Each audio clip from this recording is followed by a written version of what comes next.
tikslas yra įvertinti, ar Lietuva kryptingai juda tvaresnės valstybės link, analizuojant žaliosius duomenis aplinkosaugos ir tvarumo srityse, bei lyginant padėtį su kitomis Baltijos regiono šalimis.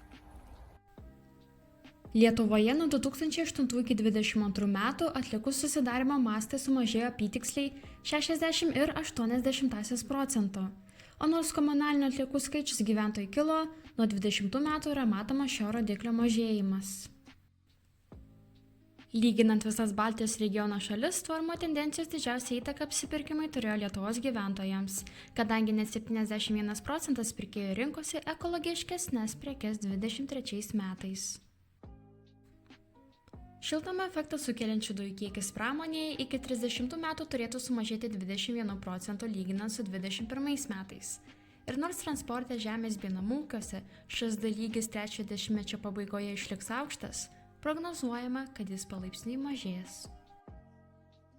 Stebima ir nuosekli elektros energijos gamybos iš atsinaujinančių išteklių pažanga. Per 15 metų ši gamyba išaugo 59%.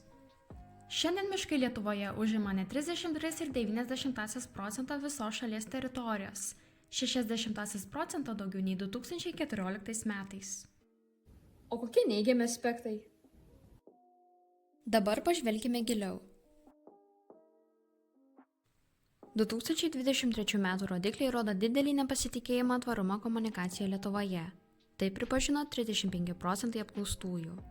Estija ir Latvija išlieka gerokai pozityvesnės.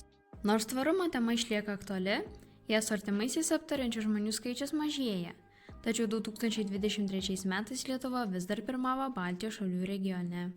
Tikslą tapti neutralia klimatui Lietuvoje palankiai vertina 10% mažiau gyventojų nei ES vidurkis, tačiau daugiau nei Latvijoje ar Estijoje.